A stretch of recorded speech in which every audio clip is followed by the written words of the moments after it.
परमेश्वर के वचन में से हम निकालेंगे भजन 4 का 6 पद पढ़े। बहुत से हैं जो कहते हैं कौन हमको कुछ भलाई दिखाएगा, कौन भलाई दिखाएगा। ए परमेश्वर यहोवा, तो अपने मुख का प्रकाश हम पर चमका। आमीन। आप सब जानते हैं कि दाऊद इस समय जो लेखक है इसका, वो एक क्रिटिकल समस्या में से होकर गुजर रहा है। मैं बहुत अच्छी रीति से इस बात को आपको समझा रहा हूं कि दाऊद ये भजन कब लिख रहा है, जब वो एक क्रिटिकल समस्या में से होकर गुजर रहा है। क्रिटिकल समस्या क्या है? उसका अपना बेटा दाऊद का अपना बेटा अबशालोम विद्रोह पे उतरा हुआ है, और विद्रोह पे उतरने का कारण यह है कि उसके अंदर एक बदले की भावना है। दाऊद का उससे कोई टंटा नहीं है, दाऊद का कोई झगड़ा नहीं है, दाऊद ने ऐसा कुछ नहीं बिगाड़ा है, लेकिन आपस में जो बच्चे हैं उनके बीच में एक मतभेद हो गया है। अबशालोम विद्रोह पे खड़ा हो गया, और विद्रोह भी इतना विद्रोह हुआ कि रुके से नहीं रुक रहा है, और सारे देश में राजा दाऊद के विरोध में एक अलग प्रकार का माहौल क्रिएट हो गया है। इस क्रिटिकल कंडीशन में जब कोई परिवार ऐसी मुसीबत में पड़ जाता है तो अड़ोसी पड़ोसी बोलते हैं अब कौन बचाएगा। क्या बोलते हैं? अब क्या होगा, अब कौन बचाएगा, अब इनको कौन रास्ता दिखाएगा, अब कौन संभालेगा। इस प्रकार के कमेंट्स 6ठी आयत में दिखाई दे रहे हैं। 6ठी आयत में क्या दिखा रहे हैं? बहुत से हैं जो कहते हैं, अलग अलग बात कहते हैं। अब देखते हैं कि दाऊद कैसे राजा बना हुआ रह सकता है। बाहर का विरोध तो सह लिया, लेकिन अंदर का विरोध कैसे सहेगा। बहुत सारे ऐसे हैं जब आपका परिवार एक क्रिटिकल कंडीशन में से होकर गुजर रहा होता है, तो आपके विषय में भी, मान लीजिए आपको कोई बहुत बड़ी बीमारी हो गई, तब लोग बोलते हैं अब कौन बचाएगा। आपकी पत्नी और आपके बीच में झगड़ा हो गया, टंटा हो गया, अब कौन छुड़ाएगा, अब कौन सुलह कराएगा। कमेंट्स आते कि नहीं आते? बताइए, आते कि नहीं आते? मतलब उनका आपसे कोई लेना देना नहीं है, कोई रिश्तेदारी नहीं है, मित्रता नहीं है, पड़ोसी नहीं है, लेकिन उसके बाद भी दूर दूर के लोग इसी प्रकार के कमेंट्स करते हैं, और इन कमेंट्स से दाऊद परेशान हो गया है। कमेंट्स क्या है? बहुत से हैं जो कहते हैं कि कौन हमको कुछ भलाई दिखाएगा। अब इनकी भलाई कैसे होगी? अभी तक तो भैया पर बहुत फूलते थे, अब क्या होगा? मेरे अजीजों, यहां पर हम देखते हैं कि दाऊद की कंडीशन इस समय क्या है मालूम है? दाऊद को कोई सलाह देने वाला भी नहीं है। अगर क्रिटिकल कंडीशन में, एक बात ध्यान रखना, अगर क्रिटिकल कंडीशन हो, और किसी भी क्रिटिकल कंडीशन में आपका पासबान, आपका सिखाने वाला, आपका अगवा आपके साथ है, तो रास्ता वो ही दिखाएगा, रास्ता वो ही दिखाएगा। आप कैसे बच सकते हैं, कैसे इस लड़ाई पर विजय प्राप्त कर सकते हैं, कैसे सिचुएशन को कंट्रोल कर सकते हैं, उसका रास्ता दिखाने के लिए खुदा ने हम सबको एक अगुवा दिया है। लेकिन कई बार क्या होता है, हमारा पंगा अगवे से होता है, अगवे से हमारी मुलाकात नहीं है, या हमारी लाइफ में किसी को हमने अगवा बना ही नहीं रखा है, हम किसी की मेंटरशिप चाहते ही नहीं अपनी लाइफ में। देखिए, चर्च आना, चर्च की मेंबरशिप लेना, ये बहुत अलग बात है, लेकिन लाइफ में कोई किसी को अपना मेंटर बनाना, लाइफ में कोई आपका मार्गदर्शन करने वाला, जब तक आपके रथ में सवार ना हो। रथ में सवार होना एक अलग बात होती है, हाँ हमारा एक पादरी है वहां रहता है, वो एक अलग बात है। कई घर हैं जहां यह कहा जाता है कि हमारे पास्टर के कहे बिना हम एक मिनट भी आगे नहीं बढ़ेंगे, 1 सेंटीमीटर भी आगे नहीं बढ़ेंगे, कहा जाता कहीं। लेकिन कहीं कहीं क्या कहा जाता है मालूम है? पास्टर की सलाह मानने की जरूरत नहीं है, सब काम क्या पास्टर से सलाह लेके करोगे क्या? सब काम क्या पास्टर बताएगा? ऐसे लोग भी हैं और ऐसे भी हैं कि हमारे घर का कोई भी फैसला होगा उसमें हमारा पास्टर हमारे साथ शामिल होगा। मुझे नहीं मालूम आपकी स्थिति क्या है, आपका पास्टर के साथ कैसा संबंध है। अबशालोम के विद्रोह के कारण दाऊद जो है परेशान है और लोग कह रहे हैं कि अब कौन बचाएगा, अब इसकी गद्दी कैसे बचेगी, अब कैसे होगा। मेरी लाइफ में भी इन 26 साल की सेवा के दौरान कई बार ऐसी स्थिति में से होकर मैं गुजरा हूं जहां लोगों ने कहा अब कौन बचाएगा। अब देखते हैं पास्टर राजेंद्र डेविड किस प्रकार से सेवा में खड़ा रह पाता है। लेकिन मेरी लाइफ में हमेशा एक मेंटर रहा है। हालेलुया। जब भी कुछ गड़बड़ होती है मेरे पास अगुवे हैं। और एक और बात बताऊं, मेरे अगुवों को मेरे अंदर इतना विश्वास है कि अगर कोई जाकर के बोले ना कि पास्टर राजेंद्र डेविड ने गाली बकी, वो कभी मानने को तैयार नहीं होंगे।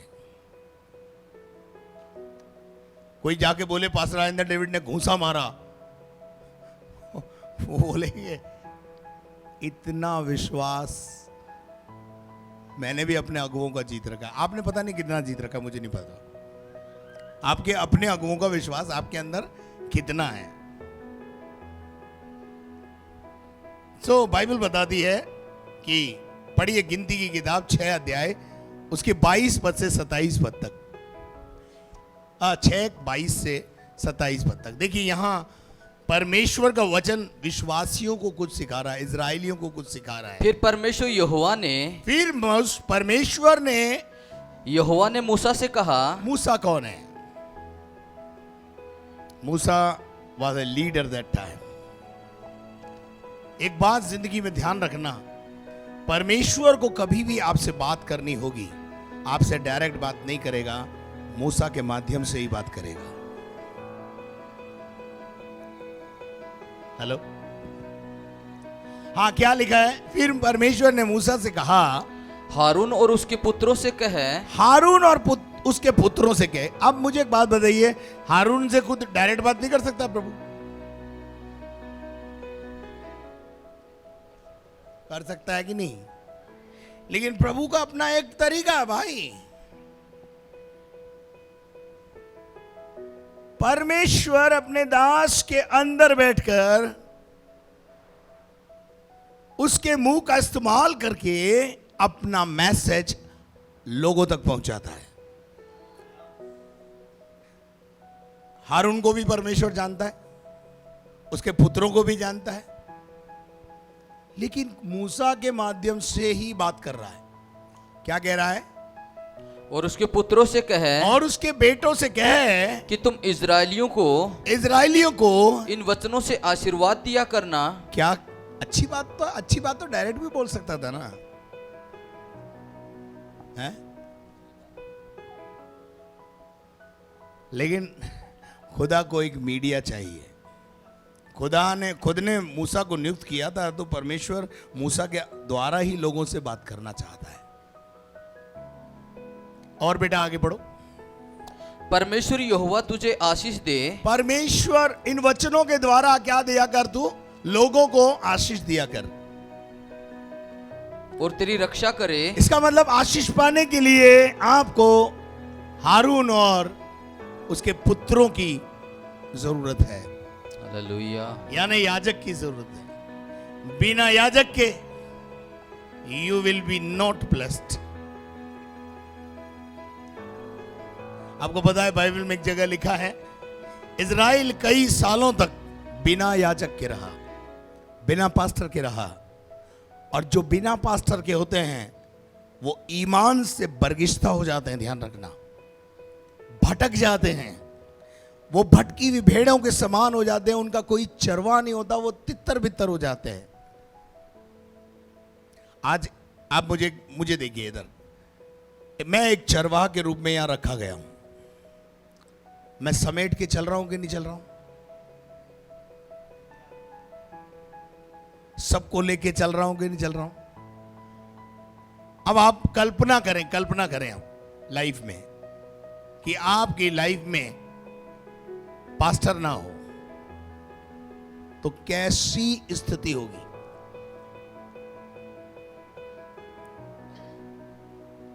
कौन गाइड करेगा, कौन बताएगा? आपको पता है परमेश्वर के दास जो पहला राजा शाऊल था, उसकी जीवन में शमूएल नाम का याजक था, और एक दिन शमूएल मर गया।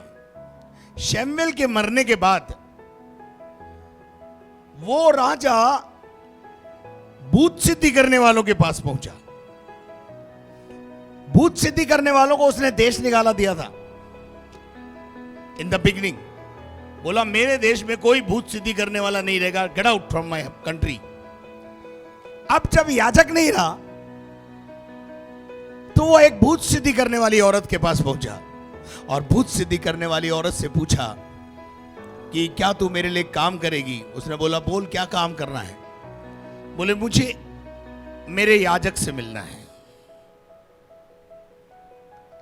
किसकी तलाश है आज? किसकी तलाश है आज? एक क्रिटिकल कंडीशन में शाऊल राजा 1 मिनट के लिए शमूएल से मिलना चाहता है, 1 मिनट के लिए। क्या आप मेरे साथ हैं? आप बोलोगे ये बातें क्यों बता रहे हो? आज जो दाऊद की जिंदगी में चल रहा है ना, वो यही चल रहा है कि दाऊद के पास इस समय राजा होने के बाद भी याजक नहीं है। कौन मुझे रास्ता दिखाएगा? कौन मेरी भलाई करेगा? कौन मुझे संभालेगा? आज मैं बिना याजक के हूं। दाऊद इस समय बिना याजक के, राजा है वो, लेकिन उसको भी याजक की जरूरत महसूस हो रही। हालेलुया।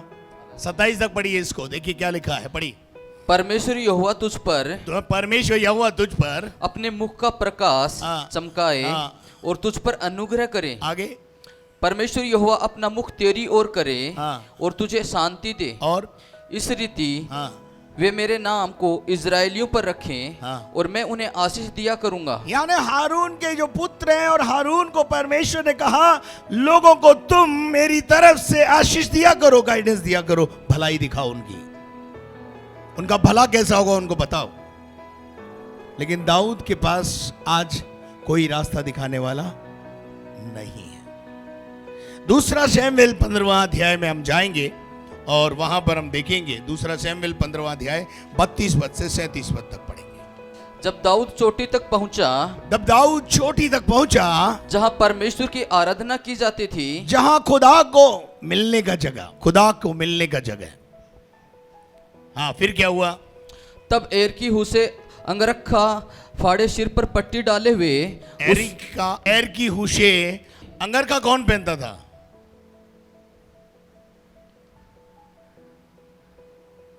एपोद जिसे बोलते हैं, अंगरखा याजक लोग पहना करते थे। आप बात समझ में आ रही? यहोवा के भवन में किससे मुलाकात हुई? कहां गया Dawood? In the critical time Dawood कहां गया? In the presence of God. और वहां कौन मिला? एक याजक मिला। और याजक ने, बाइबल बता दी है, उसने, याजक ने राजा को देख करके अपना वस्त्र फाड़ लिया। यानी वो दुखी हुआ इस बात से, और क्या करा उसने? सिर पर मिट्टी डालने लगा और उससे मिलने को आया। और उसके बाद उससे मिलने आया। दाऊद ने उससे कहा, दाऊद ने उससे कहा, यदि तू मेरे संग आगे जाए हाँ, तब तो मेरे लिए भार ठहरेगा। देखिए दाऊद और उनके बीच में बहुत सारी कॉन्वर्सेशन हुआ होगा, लेकिन बाइबल में ये सारा कॉन्वर्सेशन नहीं लिखा है। पर मैं ऐसा विश्वास करता हूं कि इस कॉन्वर्सेशन में ये तय हुआ, एरिकी होशे ने कहा, मैं तुझे रास्ता दिखाऊंगा। लोग कहते हैं ना, कौन भलाई करेगा, मैं तेरे को भलाई कैसे होती वो बताऊंगा। मैं तेरे साथ हूं, डर मत, तू अब अकेला नहीं है, मैं तेरे साथ हूं।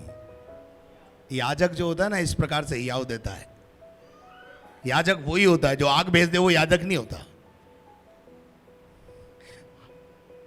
याजक जो होता है वो in the time of critical position, critical time के अंदर वो आपको बल प्रदान करता है, वो आपके साथ खड़ा होता है, वो आपको अपना प्यार दिखाता है, वो दुलार दिखाता है। और यहाँ हम देखते हैं कि एरिक होशे ने उससे कहा होगा, मैं तेरे साथ चलूंगा। तब राजा ने एक बात बोली, अगर तू मेरे साथ चलेगा तो तेरा वजन भी मुझे उठाना पड़ेगा, लेकिन अगर तू मेरे लिए कुछ करना चाहता है, सुनिए। तो राजा ने उससे कहा, मेरे लिए काम कर दे, मेरी भलाई के लिए काम कर दे। मेरी भलाई कौन करेगा? लोग क्या कह रहे हैं? लोग क्या कह रहे हैं? ते इसकी भलाई कब कैसे होगी? ये अब ये तो गया अंधेरे में, अब कौन इसे उजाले में लेकर आएगा? लेकिन मेरे अजीजों, जब आपकी जिंदगी में एक याजक आ जाता है तो उजाला आता है, अच्छी सलाहें आती है,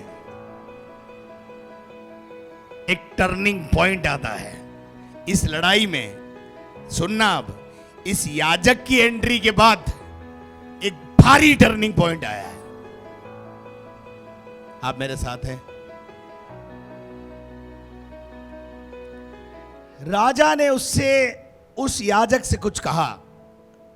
राजा और याजक के बीच में बात हुई, और फिर क्या बात हुई जरा। राजा ने उसे कहा, अगर तू मेरी भलाई करना चाहता है तो मेरा एक काम कर दे, और याजक ने उस काम को किया। पढ़ो।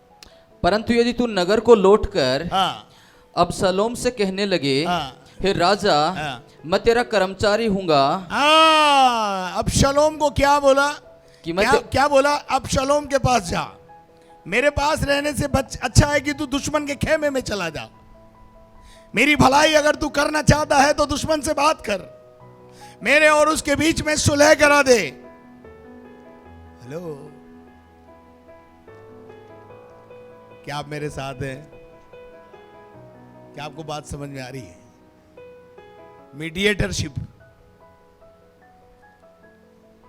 चलिए आगे बढ़िए।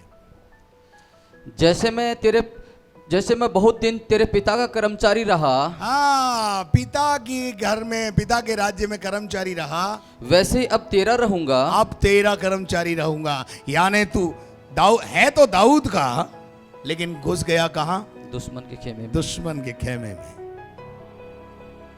आगे, तो तू मेरे हित के लिए हाँ, अहीतोपेल की सम्मति को निष्फल कर सकेगा। तो एक व्यक्ति है जिसका नाम है अहीतोपेल, और ये अहीतोपेल कौन है मालूम है? ये भी दाऊद का था, लेकिन विद्रोहियों के साथ मिल गया है, और बहुत बुद्धिमान है, और ये बहुत सारी योजनाएं बताता है। और इसको इसलिए भेजा कि अहीतोपेल की जो योजनाएं हैं वो मुझे मालूम पड़े, और मैं उन योजनाओं के विरोध में काम कर सकूं। थोड़ा सा मेरी मदद कर दे। कौन मेरी भलाई करेगा? आपका याजक आपकी भलाई के लिए खड़ा है। और एक बात बताऊं, सबसे बड़ा याजक यीशु मसीह है।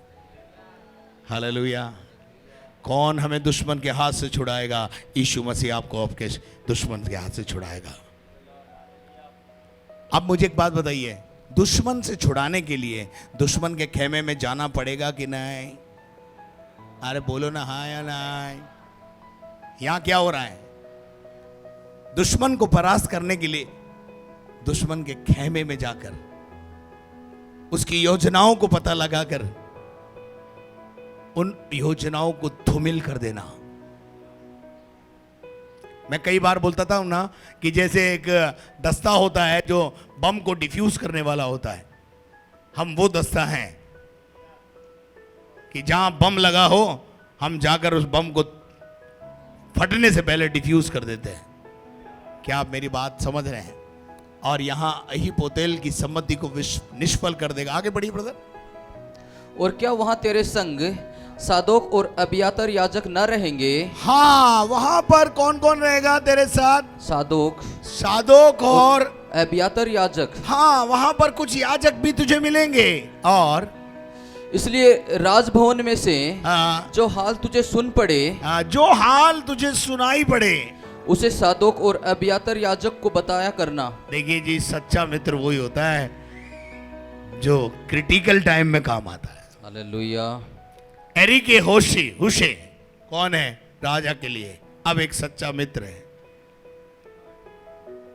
सच्चा याजक हो गया वो, उसका गाइडेंस करने वाला हो गया, दुश्मन के खेमे से दुश्मन की बातों को निकाल के लाने वाला, दुश्मन की योजनाओं को विफल करने में मदद करने वाला कोई और नहीं होता, आपका अपना याजक होता है। हालेलुया। इसलिए कभी भी पास्टर से दूरी मत बनाओ, पास्टर के साथ चिपक के चलने में भलाई है। आगे बढ़िए, 37 तक बढ़िए, देखिए क्या होता है। उनके साथ तो उनके दो पुत्र, अर्थात सादोक का पुत्र अहीमास और अबियातर का पुत्र योनातान वहां रहेंगे। वहां तेरे को ये लोग मिलेंगे। और तब जो समाचार तुम लोगों को मिले, उसे मेरे पास उन्हीं के हाथ भेजा करना। बस इतना सा काम कर दो मेरा कि मुझे वहां जो कुछ हो रहा है वहां का आंखों देखा हाल मुझे बता दो, बस बाकी सब मैं निपट लूंगा। आगे। अतः दाऊद का मित्र हुशे नगर को गया। दाऊद का मित्र कहा गया याजक को, जो आपका वक्त पर काम आए वही मित्र है भैया। हालेलुया। जो आपके पड़ोस में रहता हो और अब समय पर काम ना आए वो खाई का पड़ोसी है। सच्चा पड़ोसी कौन है? वही सच्चा पड़ोसी है जो दुख के समय में आपके काम आए। हो सकता है आपके बगल में रहने वाला आपको रात की 2 बजे बोल दे, सॉरी मैं कुछ नहीं कर सकता हूं, लेकिन 2 किलोमीटर दूर रहने वाला बोलता है मैं अभी आ रहा हूं, तो वो आपका सच्चा पड़ोसी है, वो आपका सच्चा मित्र है। और यहां पे लिखा है नगर को गया और अब शलोम भी यरूशलेम में पहुंच गया। मेरे अजीजों, वापस उस 6 आयत को पढ़ें और वहां बहुत सारे हैं जो कहते हैं कौन हमको कुछ भलाई दिखाएगा। कैसे इसकी भलाई होगी? कौन भलाई दिखाएगा? कौन रास्ता दिखाएगा? अब वो किससे दुआ कर रहा है? वो किससे दुआ कर रहा है? अच्छा मुझे बताइए, वो किससे दुआ कर रहा है? हे यहोवा, मुझे अपने मुख का प्रकाश मुझ पर चमका, मैं अंधेरे में फंस गया हूं, मुझे उजाला दिखा। क्या आप मेरे साथ हैं? क्या आपको मेरी बात समझ में आ रही है? और पता क्या हुआ, जब दाऊद ने ये प्रार्थना की तब उसकी लाइफ में एरी के हुशे आया, और एरी के हुशे के आने के बाद विजय का रास्ता खुल गया। हालेलुया। वो जो मंत्री था, कई सालों से यरूशलेम आता था, आराधना करता था और चला जाता था, बाइबल पढ़ता था, लेकिन बाइबल समझ में आती नहीं थी। जिस दिन उसकी लाइफ में फिलिपुस आया, जिस दिन उसके रथ में फिलिपुस को बैठा लिया गया, उद्धार आ गया। अपने जीवन के अंदर एक मेंटर आपके पास होना चाहिए कि वो जो कहेंगे मैं वही करूंगा, उसमें मेरी और मेरे परिवार की भलाई है। उसके बाद लिखा है, हे यहोवा तू अपने मुख का प्रकाश हम पर चमका। परमेश्वर का वचन हमारे लिए, हमारे मार्ग के लिए दीपक है वचन। और एक बात जिंदगी में ध्यान रखना, जब तक आपकी जिंदगी में वचन को महत्व नहीं देंगे, आप अंधियारे में रहेंगे। पढ़िएगा भजन 119 130, भजन 119 130। तेरी बातों के खुलने से, तेरी बातों के खुलने से। अच्छा, तेरी बातें कहां लिखी हुई हैं? बोलो, वचन में। तो इसका मतलब क्या है मालूम है? इसका एक ट्रांसलेशन ये है, तेरे वचन के खुलने से प्रकाश होता है। प्रकाश आता है। काई से आता है? वचन से। वचन से प्रकाश आता है, वचन से।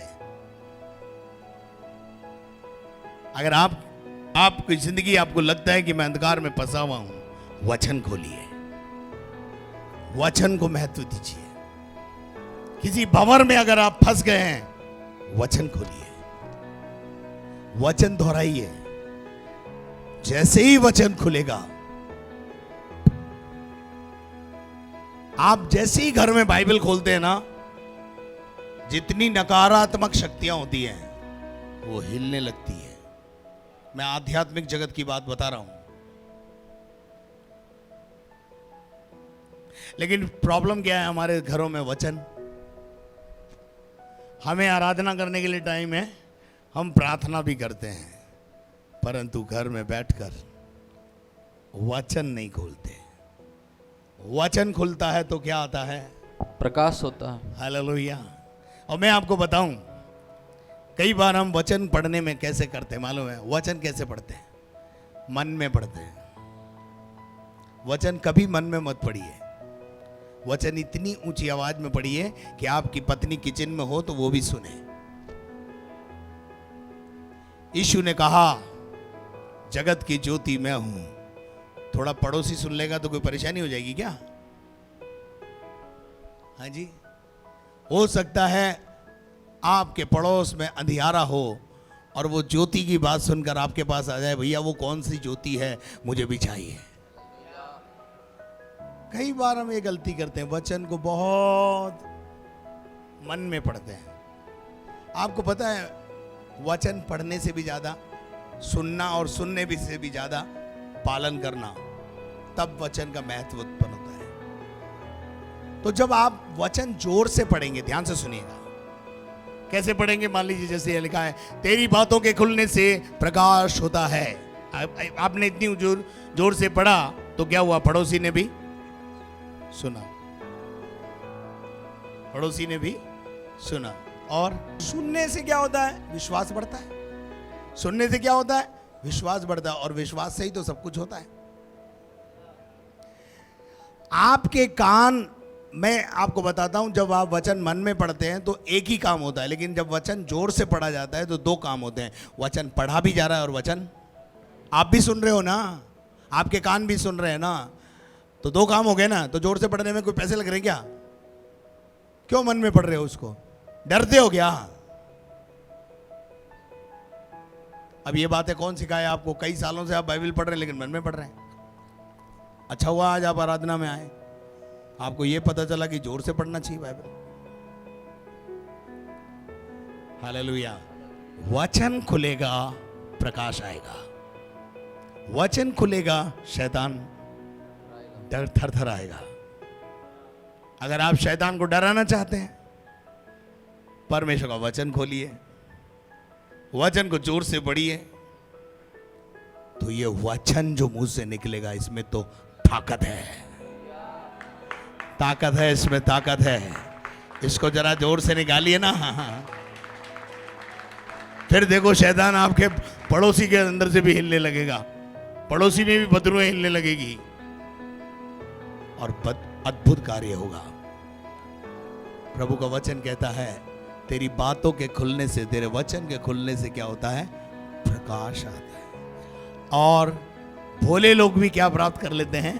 समझ प्राप्त कर लेते हैं। सो मेरे अजीजों, दाऊद बादशाह क्रिटिकल कंडीशन में है, लेकिन क्रिटिकल कंडीशन में किसकी जरूरत है?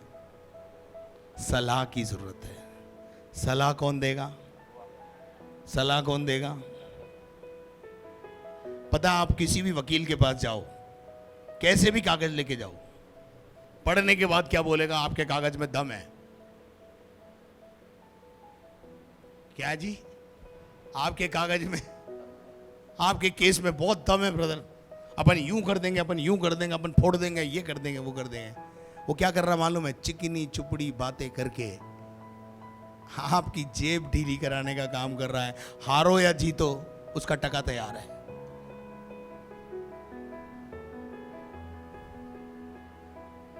पर जब आप याजक के पास सलाह लेने आएंगे, याजक क्या बोलेगा मालूम है?